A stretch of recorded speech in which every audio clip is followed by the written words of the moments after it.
ମୁଁ ସ୍ୱାଧୀନ କୁମାର ସ୍ୱାଇଁ ଜିମ୍ର ଓନର୍। ଆପଣ କେତେ ବର୍ଷ ଧରି ଏ ଜିମ୍ଟା ହେଲାଣି? ମୋର ଏ ଜିମ୍ ଆକ୍ଚୁଆଲି ବଡ଼ ବଜାରରେ ଥିଲା, ଏଇଟା ତଥାପି 14-15 ବର୍ଷ ହେଲା ଜିମ୍। এইটা আমার মানে সেটি লা সেটু এঠিকি আমি আনলু, এটি ইনাগ্রেসন কলু নূয়া জিম। এইটা আমার কোন কেমতি রহুচি ফিস, কোন কেমতি রহুচি?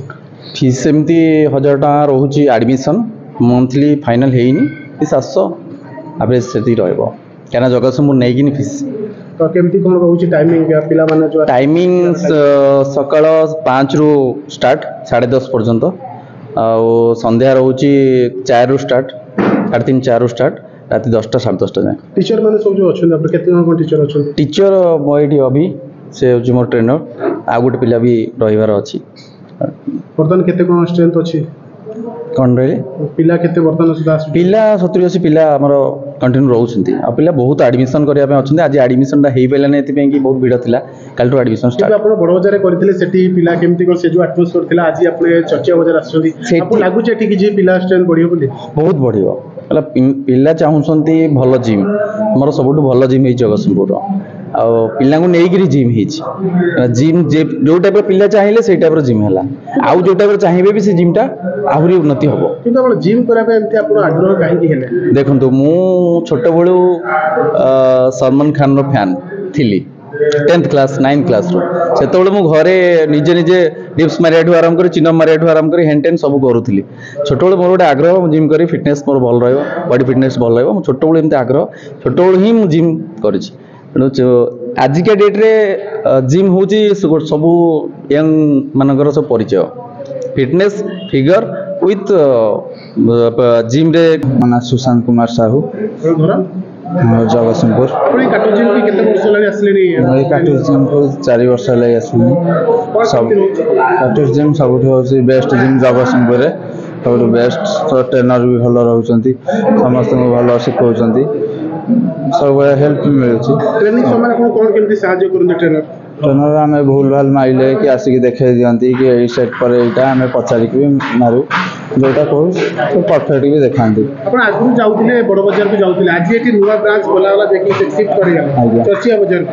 ଏଇଠି ଅଞ୍ଚଳର ଯୋଉ ଯୁବପିଢ଼ି ମାନେ ରହିଲେ, ଯୁବ ପିଲାମାନେ ରହିଲେ, ତାଙ୍କ ପାଇଁ କ'ଣ ଶେଷ ବାର୍ତ୍ତା ରଖିବେ? ମୁଁ ଶେଷ ବାର୍ତ୍ତା ରଖୁଛି, ସେ ଆପଣ ଆସନ୍ତୁ, କାଟୁସ୍ ଜିମ୍କୁ ଆସନ୍ତୁ, ଫିଟନେସ୍ ବନାନ୍ତୁ, ଆଉ ଭଲ ନିଜ ସୁନ୍ଦର ସ୍ୱାସ୍ଥ୍ୟ ଦେଖାନ୍ତୁ, ସମସ୍ତେ ଇମ୍ପ୍ରେସ୍ ହେବେ ଆପଣଙ୍କ ପ୍ରତି। ଜିମ୍ ଆସିଲେ ମାନେ କାହାର ପ୍ରୋତ୍ସାହନ ଆସିଥିଲେ ନା ଏମିତି ମନ କିଛି ଆଇଡିଆ ପ୍ରୟାସ ଥିଲା ଜିମ୍ ଯିବି ବୋଲି? ପିଲାଙ୍କୁ ଦେଖିଲି, ମୋର ବି ମନରେ ଇଚ୍ଛା ହେଲା ମୁଁ ବି ବଡି ବନେଇବି, ସମସ୍ତଙ୍କ ପ୍ରତି ଗୋଟେ ଆଗ୍ରହ ରହିଲା ବଡି ଦେଖିକି। ମୁଁ ଆସିଲି, ଟ୍ରେନରକୁ ବି କହିଲି ବଡି ବନେଇବି ନା, ଠିକ୍ ଅଛି ଆପଣ। ମୁଁ ଅଙ୍କିତ ପତେ, କାଟୁସ୍ ଜିମ୍ର ପୁରୁଣା ମେମ୍ବର। ଦୀର୍ଘ 10 ବର୍ଷ ହେଲା ଆମେ ଏଇଠି ଟ୍ରେନିଂ କରୁଛୁ, ଭାଇମାନଙ୍କ ସହ ଅଛୁ। କ'ଣ ସବୁ ସୁବିଧା ମିଳୁଛି ଜିମ୍ କରିବା ଦ୍ୱାରା? କ'ଣ ସବୁ ଦେଖନ୍ତୁ, ଆକ୍ଚୁଆଲି ଏବେ ଲୋକମାନେ ଯେମିତି ହେଉଛନ୍ତି, ମାନେ ଯାହା ବାହାରେ ଖାଇବା ଜିନିଷ କି ଫାଷ୍ଟ ଫୁଡ ସେମିତି ସବୁ ଖାଉଛନ୍ତି କଣ୍ଟିନ୍ୟୁ ବେସିସ୍ରେ, ତ ଏବେ ଜିମ୍ଟା ହେଉଛି ବହୁତ ମାନେ ଇମ୍ପୋର୍ଟାଣ୍ଟ ଦୃଷ୍ଟିରୁ ସମସ୍ତଙ୍କ ପାଇଁ, ଖାଲି ଯୁବପିଢ଼ି ମାନଙ୍କ ପାଇଁ ନୁହଁ କି ଓଲ୍ଡ ଏଜ୍ ହୁଅନ୍ତୁ, ଛୋଟ ପିଲାମାନେ ସମସ୍ତଙ୍କ ପାଇଁ ଜିମ୍ଟା ହେଲେ ବହୁତ ଇମ୍ପୋର୍ଟାଣ୍ଟ। କାରଣ ଆମର ଯେଉଁ ଖାଦ୍ୟପେୟ ଯାହା ବି ହେଲା, ଜିମ୍ କଲେ ଗୋଟେ ଲୋକ କଣ୍ଟିନ୍ୟୁ ଭଲ ଖାଇବାକୁ ଚେଷ୍ଟା କରିବ, ରାତିରେ ଠିକ୍ ଟାଇମ୍ରେ ଶୋଇବ, ନିଜର ଲାଇଫଷ୍ଟାଇଲ୍ ମେଣ୍ଟେନ୍ କରିବା ପାଇଁ ଜିମ୍ ବହୁତ ଇମ୍ପୋର୍ଟାଣ୍ଟ। ତ ସେଥିପାଇଁ ଜିମ୍ ଆକ୍ଚୁଆଲି ଜିମ୍ କେବଳ ଗୋଟେ ଇମ୍ପୋର୍ଟାଣ୍ଟ ଜିନିଷ ହେଉଛି, ଏବେ ଜିମ୍ ବହୁତ ଇମ୍ପୋର୍ଟାଣ୍ଟ ଜିନିଷ। ଆପଣ ଦେଖିବେ ଦେଶୀ ଚିକିତ୍ସା ମଧ୍ୟ କରୁଛନ୍ତି, ଯୋଉଦ୍ୱାରା କି ବଡିର ଫିଟନେସ୍ କରିବା ପାଇଁ, କିନ୍ତୁ ବିଶେଷ କରି ତାକୁ ବେଶୀ ଆକୃଷ୍ଟ ନୁହେଁ, କାହିଁକି ଜିମ୍କି ଆକୃଷ୍ଟ ହେଉଛନ୍ତି?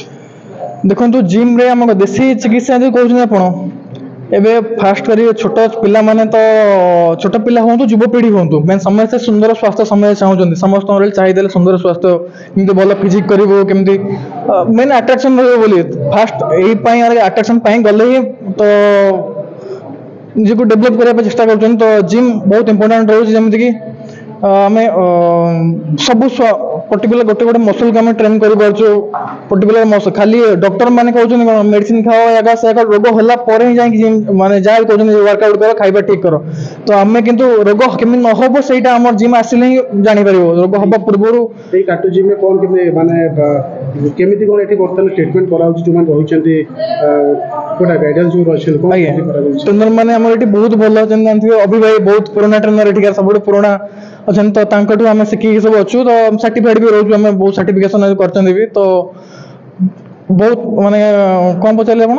ଆପଣ ଏଇ ଯୋଉ ଆସୁଛନ୍ତି ସେଣ୍ଟରକୁ କାଟୁ ଜିମ୍ କି ଜି। ଆପଣ ଯୋଉ ଅଲଗା ଯୁବପିଢି ମାନଙ୍କୁ